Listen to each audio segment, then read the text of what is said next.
Hello guys, അപ്പൊ നമ്മളെ നാഫിന്റെ കല്യാണത്തലേന്ന് ഓന്റെ റൂമും കാര്യങ്ങളൊക്കെ ഒന്ന് ഡെക്കറേഷൻ ചെയ്യാൻ വേണ്ടി നമ്മളെ അടുത്തുള്ള നഴ്സറി കയറി അതാണ് സെറ്റാക്കി. അതും കഴിഞ്ഞ് കോട്ടും കാര്യങ്ങളൊക്കെ സെറ്റാക്കി നമ്മളങ്ങനെ വീട്ടിലേക്ക്. അങ്ങനെ വീട്ടിലെത്തിയപ്പോ കല്യാണത്തലേന്റെ ഒരുക്കങ്ങൾ റെഡിയായി. പിന്നെ ഒന്നും നോക്കില്ല, ചെറുക്കനും കുട്ടി ആദ്യം മാമണ് വെച്ചു. അങ്ങനെ കയ്യൂമാക്ക് വെച്ച ബിരിയാണിയും കഴിച്ചു കണ്ട് അങ്ങനെ കാര്യപരിപാടി നിർവഹിച്ചു. ഇനി ബാക്കിയുള്ള കാര്യങ്ങൾ നോക്കിയാൽ മതിയല്ലോ. അങ്ങനെ വിശാലമായ ഫുഡ് അടിക്കാച്ച നമ്മളെ ചെറുക്കന്റെ മണിയറൊന്ന് വിസിറ്റ് ചെയ്തു. നിങ്ങളോട് പറയാൻ നമ്മൾ ചെയ്തതുകൊണ്ട് പറയല്ലോ, സംഭവം അടിപൊളിയായിരുന്നു. അങ്ങനെ മണിയറിന്റെ മതവും പറഞ്ഞ് പുറത്തിറങ്ങുമ്പോഴാണ് ഉണ്ണിമോന്റെ വരവ്. ആ സ്ലോ മോഷന്റെ വരവ് കണ്ടാലറിയാം ഇന്ന് ഇവിടെ കളറോ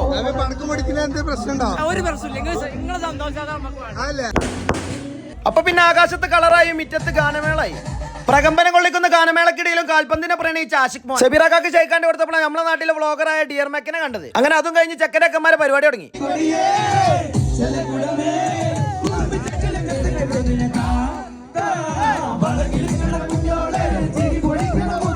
അപ്പോഴാണ് ഗേറ്റിംഗ് ഔട്ട്സ്റ്റാൻഡിംഗ് പെർഫോമൻസ് നടക്കുന്നുണ്ട്. പിന്നെ ആള് ഒഴിഞ്ഞു പോകാൻ വേണ്ടിട്ട് ഒരാൾ പടക്കാണ് പൊട്ടിച്ചു. ഇതോടുകൂടി തലേന്നത്തെ പരിപാടി കഴിഞ്ഞു. ചെമ്പും പിടിച്ച് പുറത്തേക്ക് ഇറങ്ങുമ്പോഴാണ് അവിടെ ഒരു വട്ടമറ്റ സമ്മേളനം. വേറെ നല്ല മുജീബിന്റെ പ്ലാനാണ് നാളേക്കുള്ള ഇറച്ചുകൊണ്ടിരുന്നതിന് കല്യാണ ചെക്കനും ആണ്. അപ്പോഴാണ് ചെക്കൻ പറഞ്ഞത് ഇറച്ചുകൊണ്ടിരാനല്ല, ഇനിയിപ്പോ എന്താ ഞാൻ പോരാ.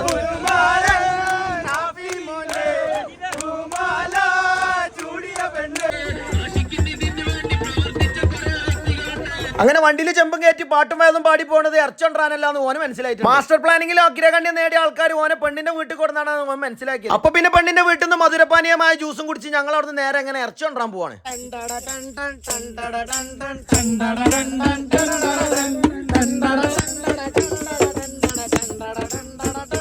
അങ്ങനെ ബീറ്റ് ബോക്സും ചെയ്ത് ഇറച്ചിപ്പീടിയിൽ എത്തിക്കാണ്ട് ഇറച്ചും വണ്ടി കയറ്റി പുതിയാപ്പള്ളിയും കയറ്റി ഞങ്ങൾ അങ്ങനെ നേരെ ഓഡിറ്റോറിയത്തിലേക്ക്.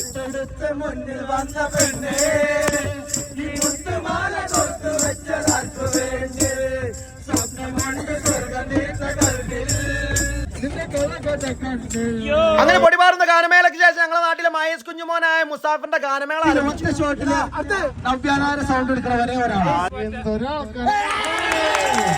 അപ്പോഴാണ് നമ്മളെ ചെക്കന്റെ അരങ്ങേറ്റം.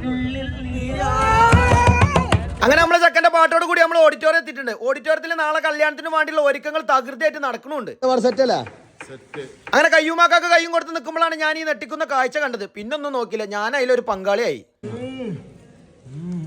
അല്ലെങ്കിൽ ചങ്ങായിമാരെല്ലാരും കൂടി ഇതേമാതിരി കച്ചിട്ട് വാരി തിന്നുമ്പോൾ കിട്ടേണ്ട സുഖം ഉണ്ടല്ലോ, അതിന്റെ ടേസ്റ്റ് ഉണ്ടല്ലോ, അത് വേറൊന്നും തന്നെ.